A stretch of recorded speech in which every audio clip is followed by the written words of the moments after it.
Hello, welcome to Talk Seagulls, and we're back, well, just about back. My God, it feels like a long time, you know. Always does. Like, I just get so bored of international break. I couldn't even be bothered to finish the intro because of how much international break is that boring that even the last video I filmed feels like a lifetime ago. But anyway, I'm back here with Louis, finally, mate, and Newcastle away. What a way to get back to it, hey? Well, we're talking about high lines last time. We're talking about all this. Then we go and actually win. And now we've got probably one of the more worrying teams away from home. But how are you feeling in general, mate? How's the international break been doing for you? Well, international break is the usual. You know, it's boring. But what it does actually give you a little insight into is, I think, how certainly the players themselves kind of adapt to going from club to the international stage. We saw with Vifa and Baleba taking up, I think, quite different roles at the international level. And, you know, the majority of the squad have been back home resting, which is ideal because we've had a couple of like injuries, especially like in the Spurs game, you know, seeing Webster go down, that's never a good sign, is it? Yeah. Like, I mean, I haven't really heard too much about his situation, but it's never good when you see that, especially when it was, you know, he just kicks a long ball 5-10 minutes into the game and goes down, and then that's his game done. Like after everything that went on against Chelsea, like that's the last thing I wanted to see, really. Yeah, no, I agree. But, you know, international break, chance for the majority of the players to recoup. Seeing some of their guys in action, I saw Baleba got stretchered off. Yeah, apparently I saw a Cameroonian source say that it's not as bad as, I think it's just what they do. They do in the that, African teams. I did countries. see a clip of him quite literally minutes later getting off the stretcher and walking into the changing room. I think I saw something about AFCON. Now, we all love AFCON, right? So Who good. doesn't love AFCON? Unreal entertainment. Simon Adingra as well, our boy AFCON, absolute genius. But I think it happened a lot during AFCON where players get stretchered, but they don't really need it. It's just like their precautionary thing. So it is what it is. I think it should be okay. I don't want to jinx it. I don't want to tempt fate. Obviously, we're recording this before the press conference, which will be in a couple of days' time. At the time of recording this anyway.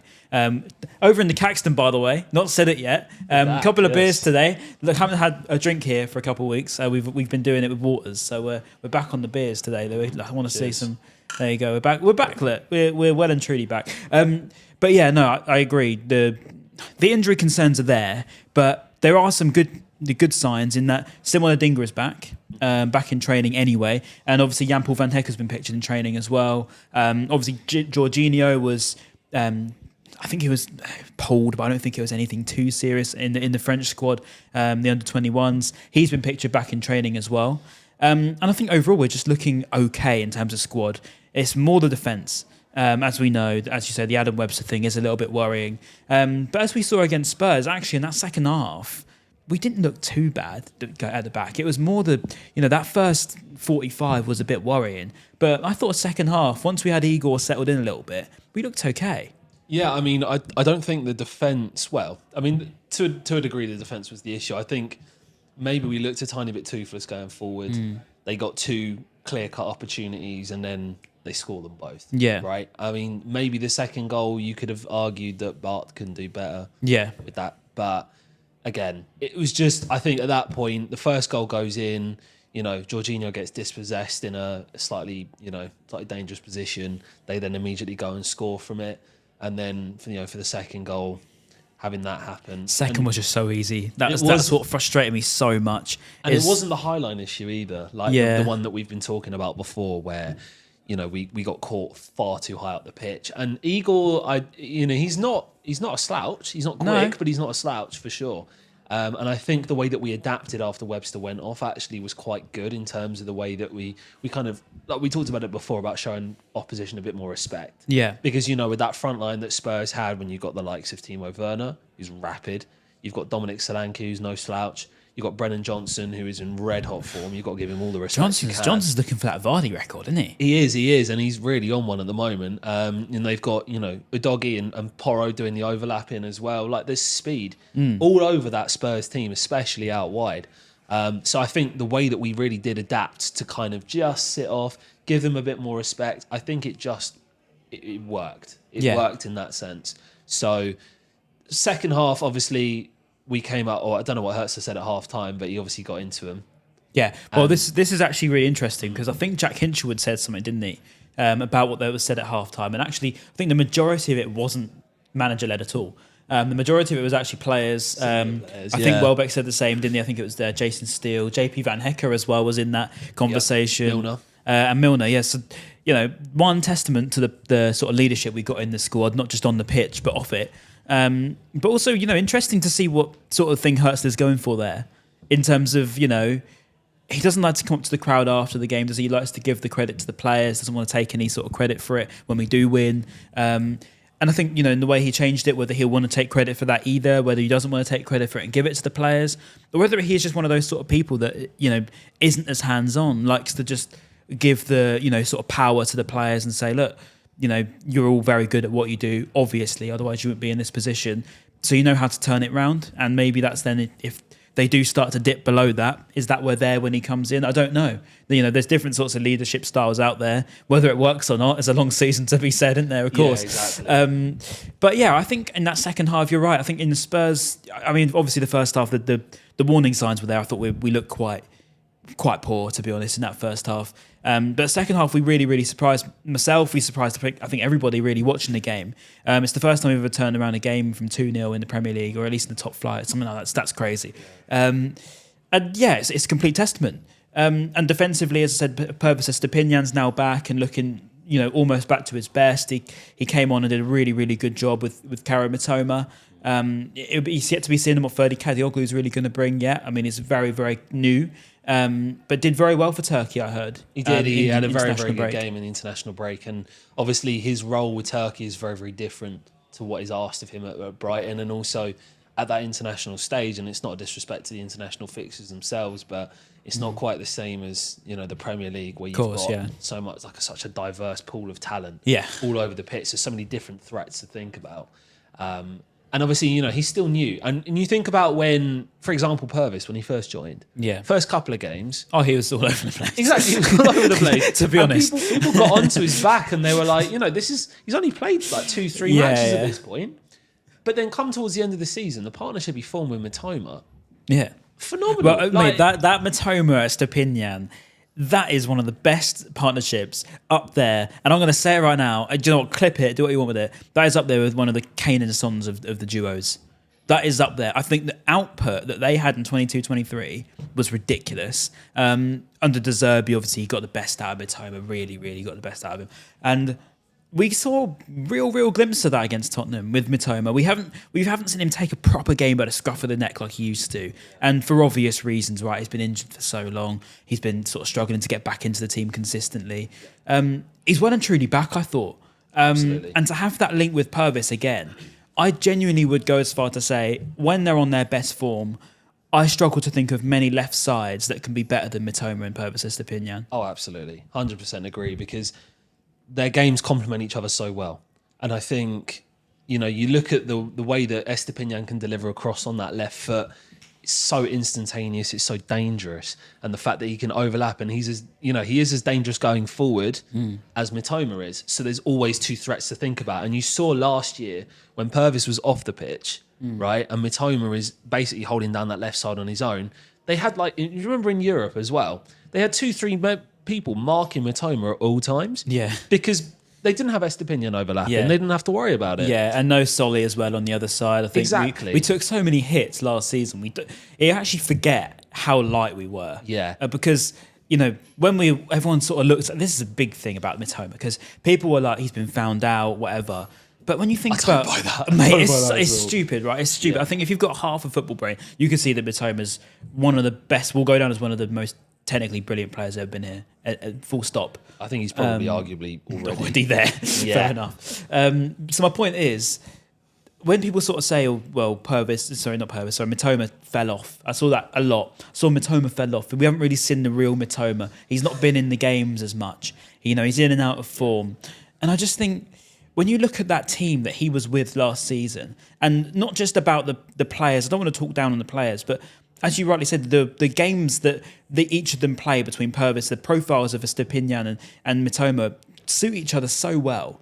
And I think that team suited each other so well that it was almost like a perfect chemistry. And, as you say, you can't double up on Mitoma because you have that trouble of the other side, or you have the trouble of Purvis doing a similar sort of piece of damage. In the middle, we had Gross, etc. So I think when you've got that fit now, with Jorginho now coming into it, with João Pedro hopefully back before the end of the year, Matt O'Reilly coming back before the end of the year, hopefully, we've got a lot to worry about now. It's not like we're just one-dimensional. So you can finally see Mitoma on what Mitoma can do.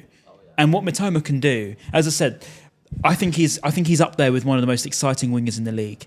And I really, really mean it. I can't speak highly enough of him because it doesn't take much for him to get involved. And by that, I mean, how many times have we had a bit of a dead game, right? The game's a bit boring. There's not really much happened. Mitoma's hardly touched the ball. And the moment he does, he'll put one of them outside of the boot, crosses in. But even if no one's on the same wavelength as him, he started something off. Yes. And you're like, he didn't even need to really think. He didn't need to really be involved. And he's just made something happen out of nothing. I think it's magic. It is magic. I think this is what makes Mitoma as a player so special. Because, like you say, if he's had a quiet game, you notice, right? But all it takes, I think teams know that they can't afford to give him anything because they know the second he gets on the ball, he will create something. I mean, I was looking at a few compilations the other night. His first touch, immaculate. Genuinely, he's one of the best. One of the best first touches I've ever seen. I mean, the way that he would control the ball on his chest and it literally rolls perfectly onto his foot, takes one touch, and then it was against Spurs. Baleba switches the ball, it comes over, he chests it down, lands on his chest, and it lands on his foot. It takes one touch, looks up. He's got three defenders between him and Welbeck, right? He's got Porro, he's got Romero, and I think he's got either Van der Ven or Bentancur, right? There's three of them. He's completely blind to that angle, but Welbeck knows he can play that ball. He trusts him. So he plays that ball outside of the foot, onto the toe. And I know Welbeck looked really upset that he couldn't finish that. I mean, fair enough. But the fact that he can bring that just from nowhere, Baleba, brings the ball forward. I remember in the crowd as well, I was watching, I remember a few people groaning when he didn't play it out to Minter to get a cross in or whatever. But then he looks up, plays a switch over to Mitoma. Bang, one touch on the chest, one touch on the foot. Outside of the foot cross, and there it is. And he creates something from nothing, right?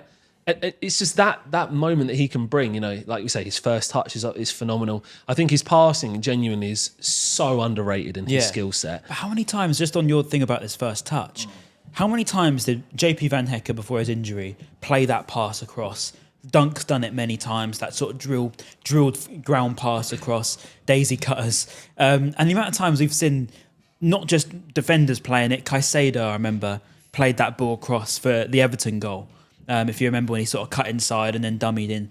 And it's obvious because I haven't really seen... One player I've got in mind already is Riyad Mahrez, in terms of first touches, in terms of making something happen.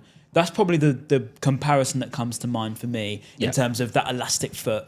If you get the ball, it's going to stick to your foot. And it is like one of those, it's really rare attribute. You can't really just get that. To get someone that has that, how do you even call it? It's a real gift. It's a like real technical gift. Your foot sort of thing. The glue shoe. It's what Ronaldinho basically perfected. But the other thing about Mitoma as well is that it's not only glued to his foot when he takes his first touch, but every other touch after that, he can have it on a string. Yeah. And this is something else that is so dangerous about him, is that even if he's at a complete standstill, right, he's got a defender in front of him. The defender does not want him to go a certain way, right?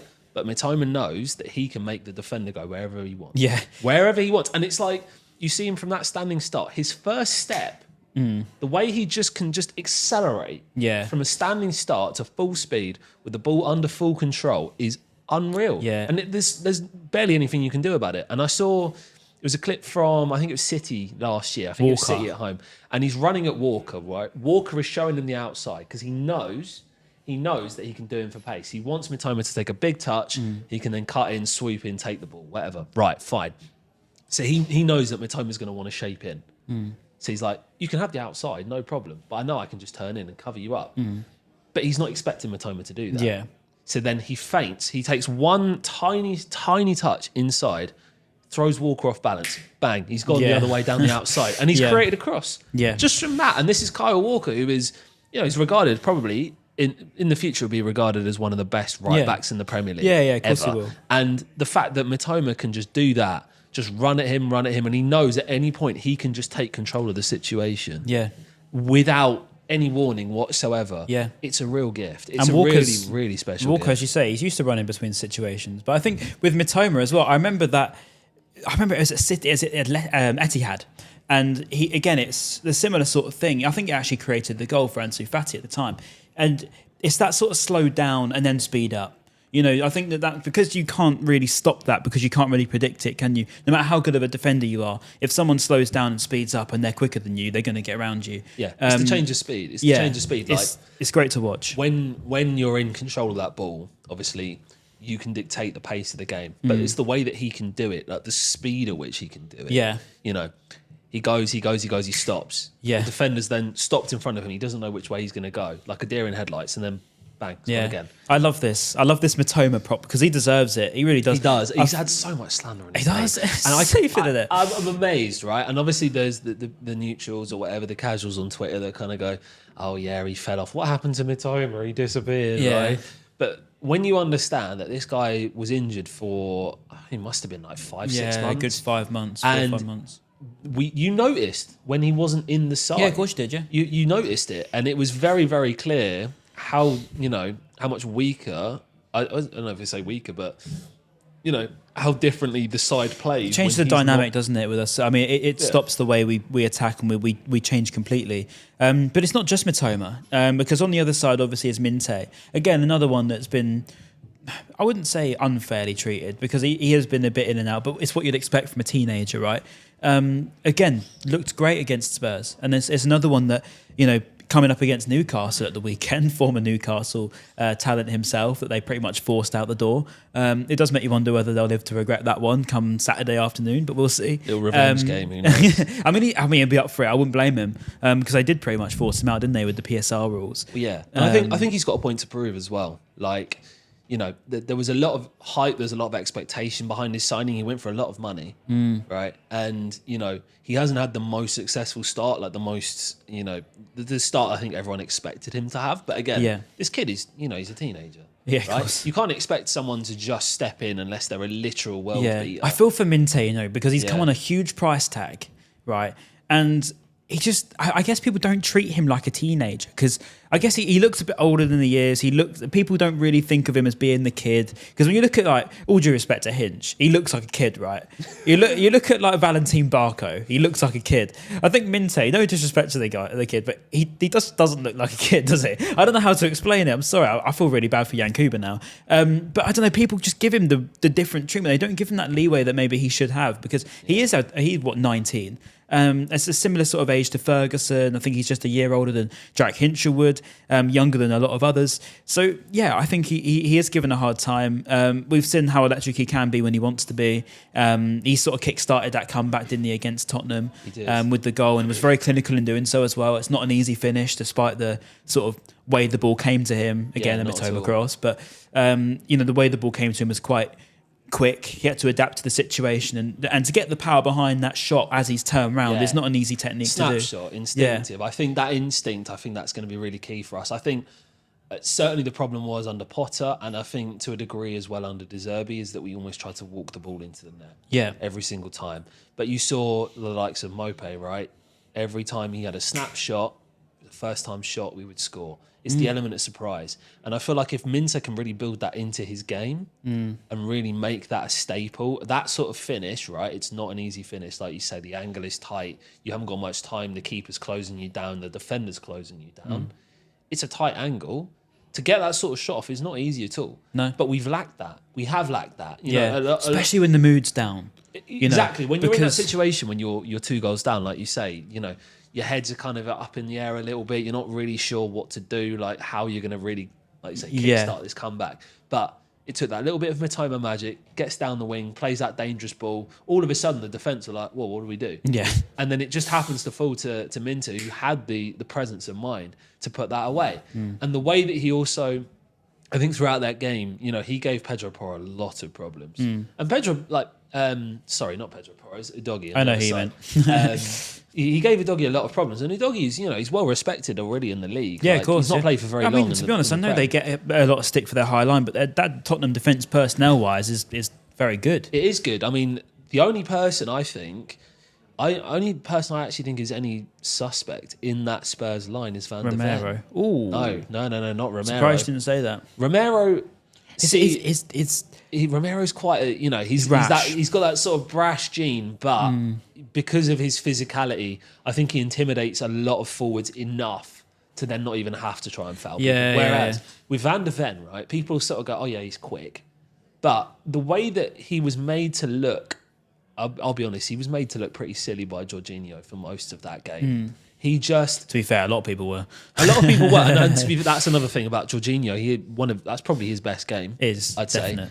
say. But the way that Van der Ven was kind of... All the game was on his heels. Yeah. Because he knew that he would either have... he's either got Welbeck running at him, he's either got Jorginho running at him, or he's got, either of the wingers cutting in. It's always a problem for him to think about. But I genuinely think out of that whole Spurs defence, he was the weak link. And I think that is why Minter did so well down that right-hand side, because he was a constant threat. He was looking to cut inside, because we know that he's stronger cutting inside, playing that ball off his left foot than you wanting to go down the byline onto his right? It's a bit more of an inverted winger, I guess you call it. Yeah. So he's always threatening to go at Van der Ven. So Van der Ven's always thinking about him. He's not thinking about people like Jorginho, who are running around in that free space. Yeah. So I think that is a really key thing that Minter brought to the game, that maybe someone like, I don't know, trying to think who else would have been down that right-hand side. But we haven't had too many sort of names of right-sided wingers, apart from Solly, of course, because we've not... even Solly's a left-footed right winger, though. Yeah. He's always been that same sort of cut in and shoot. Yeah. Whereas we haven't really had that. The threat really down the right-hand side from a crossing perspective has been the right back. Yeah. So it's either been Veltman. Makes you wonder if someone like Kadioglu, this is where he could come into. Yeah. Because that right side, I mean, obviously we had Tarek for so long, was terrorising when he won and two at his pace. And he actually did have a very good ball across as well.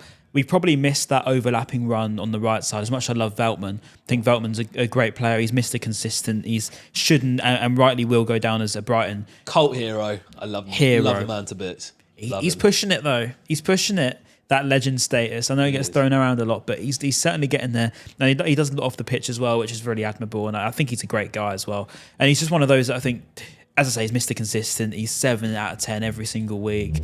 Even if he does get beaten for pace, he loves getting back. He's now got that wind-up gene in him, hasn't he? As you saw that little dive. I love that, yeah. Just to Maddison, wasn't it? Yeah, and he did it obviously at Declan Rice, at the Emirates as well. So he knows how to win games. Zaha at Palace.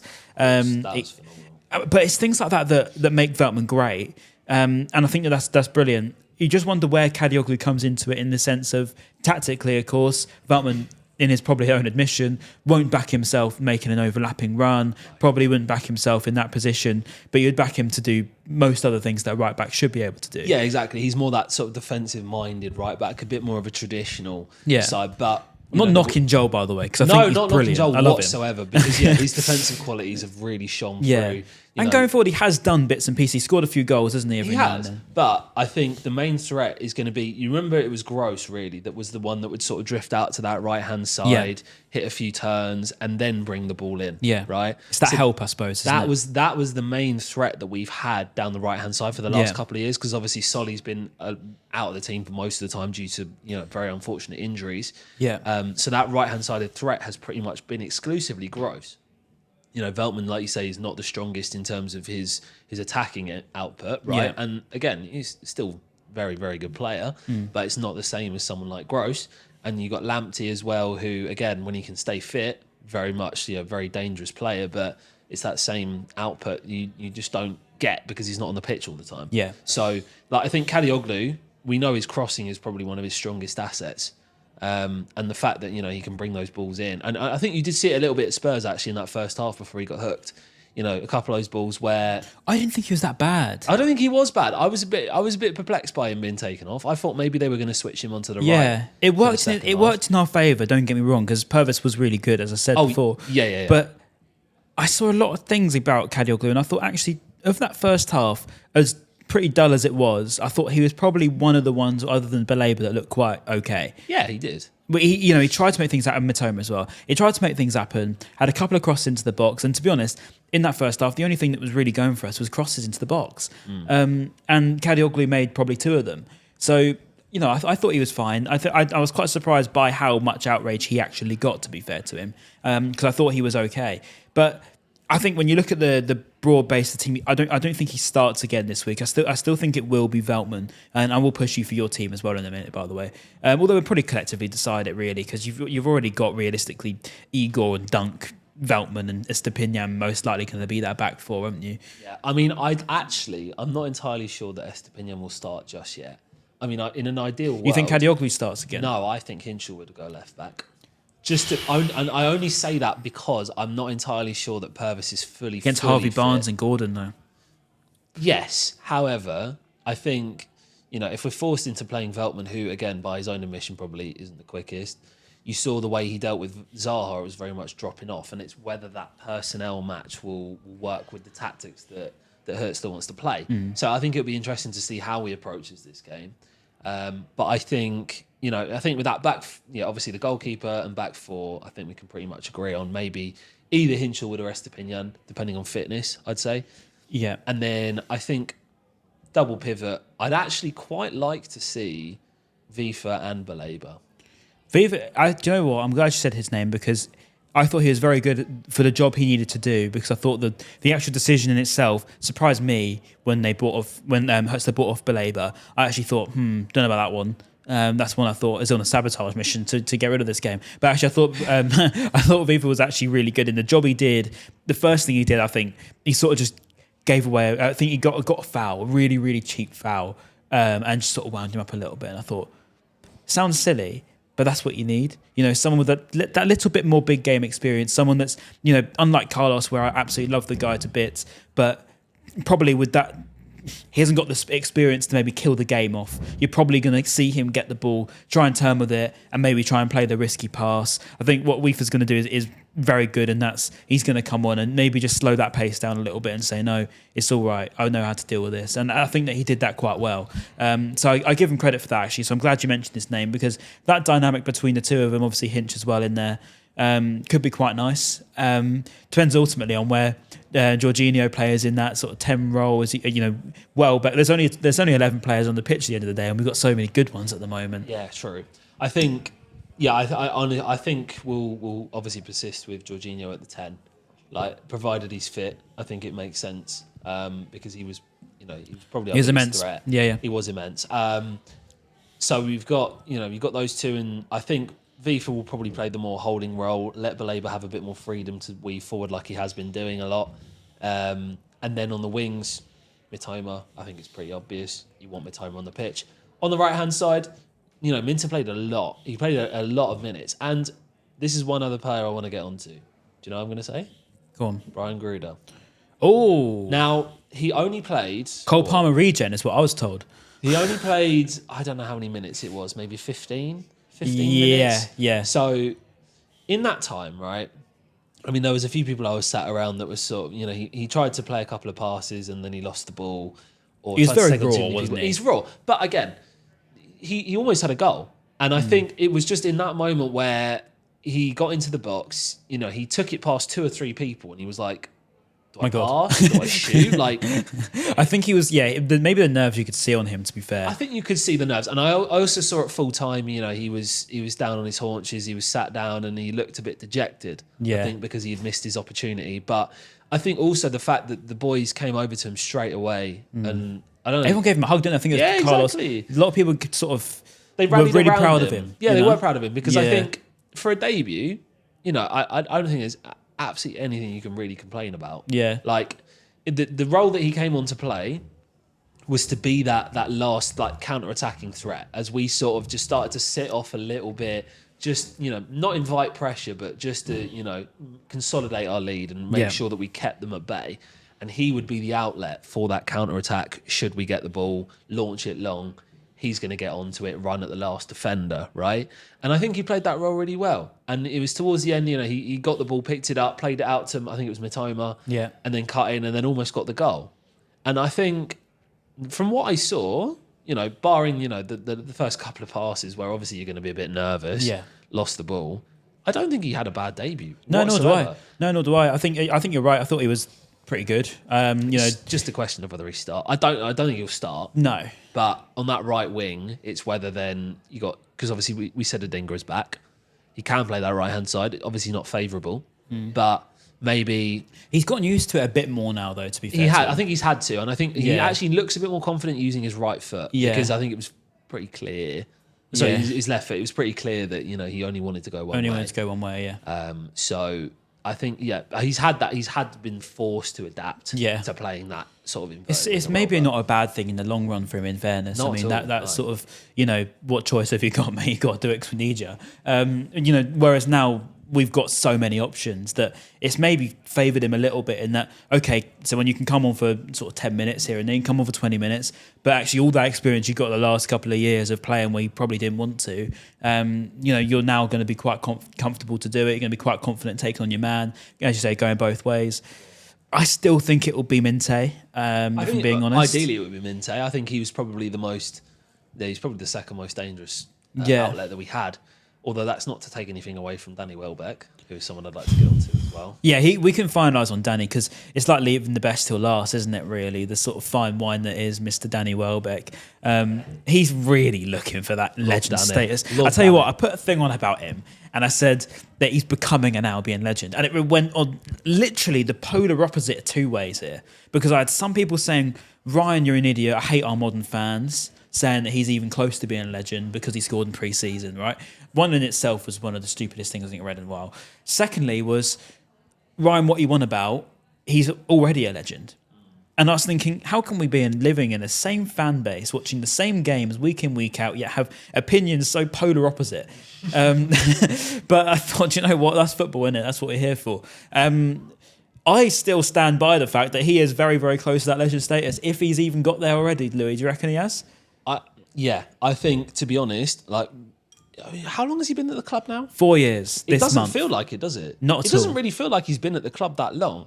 But in that time, he's created a lot of really special moments already. And big moments too. Do you know what? I remember someone saying Welbeck only scores in games that are dead. I remember someone saying he just doesn't score important goals. He's already shut that up. But this was back then when he was only scoring when he really got the minutes because he wasn't the main striker. We were playing Trossard and Mopé. And I remember at the time they were saying, Welbeck scored an important goal challenge. I think he's completed that challenge a while back, to be fair.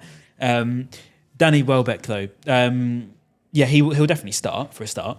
I can see him, having a decent game. He's that physical character. As you say, he's got better with age. He seems to be almost enjoying his football, I'd say here. You can tell that he loves it. You can tell that he's not... I feel like he had a bit of a burden on him at Arsenal, at Watford, where he sort of maybe turned himself into a bit of a meme character, perhaps. I don't know. I think with Arsenal, right, he actually, because he obviously started at United, right, and he was playing in the Champions League at, 20 years old? Yeah, he's young. And he was meant to be, the heir to people like Wayne Rooney. Yeah. Who was in the he twilight scored a lot of of goals his career. for England as well. Do you remember that one against Sweden in the Euros? Am I that crazy to remember that? Was it like a back heel? No, yeah, I do remember that. Yeah, but I think what the issue with Welbeck has always been that he's been expected to step up, and from a very, very young age, the pressure's always been on him to suddenly become that guy from the very that guy exactly. And it was at United he was meant to sort of be the heir to Rooney. Yeah. He then goes to Arsenal where Henry's just sort of been phased out, and he's moved on to pastures new, and Welbeck comes in, and he's expected to then be the main man, right? Doesn't work out necessarily. He then goes on a few loan stints, Watford, and then ends up with us. And I think even with Watford, he was kind of expected to just try and give them a little bit of a boost to survive. Yeah, right? He didn't have a big pressure on him there. It was didn't more have a big like pressure. I say it wasn't pressure. It was like a burden. Yeah, it didn't look like Welbeck enjoyed being Welbeck. No, because I think the expectation was on him to just kind of. It was a bit more bit part, I think, his role. Yeah. But now he's come to Brighton, right? And I think it's a very big testament to the culture that we've built as a club, right? The fact that he seems very welcomed. He seems like he's probably the happiest he's been in his career from what I can see. Yeah, I'd say so. And he's playing his best football. Like, this is a player that like you say, he was kind of memed, right? He was a meme player. People sort of think, oh, it's Welbeck, right? That was kind of the attitude. I remember speaking to a Watford fan saying you don't want him. Yeah, exactly. You know, he's not that good. He's not good enough. He's a bit of a donkey. I was thinking, I don't know. I'm pretty happy with the signing. Yeah, exactly. And then the thing is, we will know that he's got that ability. You don't just have that, you know, you don't just come through United's academy and go to places like Arsenal if you don't have any ability, if you're a donkey, right? So for him, you know, he ends up with us and he's playing a completely new style of football and he seems like a completely different guy. Yeah. But in the best way possible. And Yeah. I think he's been a serious asset, really important, because you look at the likes of Mope, who we lost, right? He was a big part of the numbers that we had. Glenn Murray, again, big numbers. Trossard, big numbers. Suddenly, we're probably lacking a little bit in terms of where the goal output is coming from. We're lucky that I think we've got someone like João Pedro, very, very young still, coming into the team, and he's going to be, you know, we'd like to hold on to him for years to come. I don't know if we will. I think that was partly what the Jorginho signing was for, to potentially cover if he left.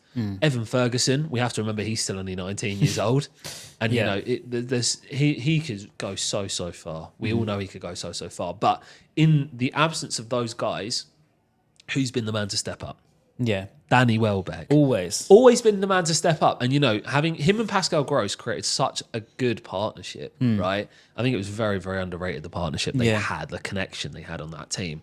But Welbeck has always been such an important player, but his recognition has always gone so far under the radar. Yeah. Because he's not flashy. Yeah. He's not that kind of player that, you know, catches your eye with everything he does. But he's a bully, right? You know, in the box. Considering he's not the tallest guy, he's not the most muscular or whatever. I'd say he's pretty muscular. He's still very muscular, but like considering his height and everything, he doesn't look like the most physical presence. But you see the way he takes on people and the way he pushes people around. Like, yeah, see, I actually think he's a physical presence. He is a physical presence, but he doesn't look like it. Do you not to the reckon? Eye. Just to the eye, He'd have me. I'm not gonna lie. Obviously, he'd have me, but like, you know, from a distance, when you look at, he doesn't necessarily come across as the most imposing. But then when you see when he actually gets into his work on the pitch, it's a completely different guy. Yeah, and you know, you say he doesn't score important goals. The goal I remember, it was a header against Chelsea at Stamford Bridge. There's quite a famous fight. I remember where the smoke bomb came onto the pitch. Yeah. That was a really good. But that was a big moment because we were 1-0 down. We were chasing the game. We felt like we couldn't break them open. Yeah. Not one bit. Danny Welbeck comes on, rises above everybody. I think it was Cucurella. Cucurella with the ball in. Yeah, he dunked on him, and that was our moment back into the game. Yeah. And we nearly went on and won that, I remember. Like, we were really on them after that. Yeah, I remember. But, you know, he's always scored important goals. The chip against Villa. Yeah. It's just all of the moments, but it's also just what he brings as a character, I think. Leadership as well. And I remember meeting him. He did the press conference in the Europa League, and the first time I saw him sort of in the flesh other than the games. And I remember that. So in the press conference, you have this sort of table, and you have to put your phone underneath it to always put your voice recording on so that you can transcript it afterwards. My phone was, and I'm not joking, where that beer is to you under his chin. So it was a bit of an awkward one because obviously, one, he's taller than me anyway, most people are. Secondly, he's on an elevated piece of sort of stage. And I just sort of had to go underneath him and be like, oh, yeah, all right. And then I had to stand next to him afterwards. And because I was it's a couple of years ago now, a year or so ago, and I just didn't know I literally just did not know what to say. And I was like, all right, Danny. And I think it was a bit of he just has a bit of aura, you know what I mean? And I don't know, fast forward a bit of time, I went to the Players Awards, and of all the players, that was the nice one. And I mean, I was on my own, I went on my own, and I was sat on my own, really. I sat with people, but I didn't really know what to do. And I remember just looking for my table, no one was helping me, right? And Welbeck just comes over and sort of pats me on the shoulder, and he's like, you all right? It's like, yeah, I'm all right, mate. But no, just, you know, you don't have to do that, you know. And I think that if he's like that to, say, for example, me, like other people in the sort of community world of being a fan, of being anything, you can imagine what he's like for players and being uplifting and being sort of just that paternalistic character, you know, someone that's there for you, but also there to score the goals and bring in that leadership onto the pitch as well and take charge of the game. He's really come into it as everything, but I can't speak highly enough of Danny Welbeck as a player, but also just as a guy. He just seems like a genuine guy. So yeah, I think you've summed it up really well with sort of him on the pitch. I can't speak highly enough of him. So that completes our team, which if you listen to this podcast, you think we're going to win the league. But now I need to ask you about score predictions and maybe just like a little, and I mean a little bit because I understand it's a bit long, a little bit about Newcastle and what you fear about them. Okay. Well, as you know, I hate score predictions. So do I. It's because I just don't like, I feel like I curse it every time I say a score. But if you look at the form that Newcastle are in, you look at the way that we played against Spurs, I think the reaction was really, really good, like we said. I think it would be a draw. I think we're maybe looking at like a 1-1 there. I think there will be goals. 1-1 is a very Brighton Newcastle score. It's a very Brighton Newcastle. I think we've always been like, to memory, there's never really been a game. I think other than maybe that, I think it was 5-1, where it was a couple of years ago. It was the last season before. Bruno Guimaraes scored towards the end and did like 4-1. 12 celebrations. That was got it. you. Other than that game, there's never really been a game where either side has kind of run out really clear winners. Yeah. So it's always been a real tactical battle. And obviously none of the managers and the players and the personnel are very different now. But I can see it. Yeah, I can see it being a draw. I'd like to think, given the way the position that both teams are in at the moment, that's a fair outcome. I would really take that. Like, God, lose my voice in the meantime, should I? I'd really take that. I'd really, really take that. And the reason I say that is because I still think, despite what we've said, the tactics improved in the second half. Please learn from that and keep it the same way going to Newcastle. Please don't go back to the old ways and treat this like Chelsea again. Let's take Tottenham. Let's learn from Tottenham. Let's not do what we did in the first half and take everything out of that second as well. And I hope that we do. We've had a bit of a time off, which I think we needed, much to people thinking it was a good time to hit the ground running. I actually think the international break was, for once, needed for us. And I hope tactically, we get it right. Otherwise, they have potential to really unlock us. Obviously, Gordon, Isak, etc. We need to go through personnel in their team very far to know that they've got a good one. And they of course, Newcastle, as we historically know, okay, we've had the sort of level pegging with them, but I think they did just break out recently. They went into the Champions League, didn't they? They hit it with Eddie Howe quite well. They always gave that sort of passion merchant vibe at St James as well. They really get behind the team there. Big Dan Burn as well. Can't forget Big about Dan Big Burn. Yeah, he celebrated against us twice now, so I'm struggling with you, Dan. I'm not gonna lie.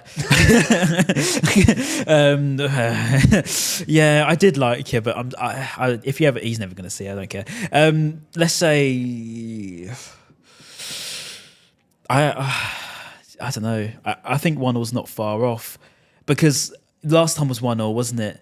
And my sister went to her first. You went to your first. You're behind the cameras, I can say it. Your first at the away game, and Jack Hinchwood sat next to her. It was really weird because he was injured, and we draw 1-0. I mean, I heard that he hit on there. Is that true? Actually, sorry, it was Mum. It was Mum. You're right. You're right. It was Mum. He sat next to Mum. There you go. But yeah. There you go, breaking character here. Let's go 1-0. I think you're right. I think that could happen. I don't want to say the same as you, but my heart will obviously say win, but I think my head does actually tempt a loss a little bit. But I'm gonna stick with the draw because I want to come away with something and not have that feeling of, your worst case scenario has happened again. Exactly. I think a point is nothing to be sniffed at. I think against a team like Newcastle who have shown their quality, especially the last couple of seasons, I think a point is a very fair. It'd be a very good result. It's a good result, yeah, exactly. Keeps us relatively unbeaten. We've only lost one, haven't we?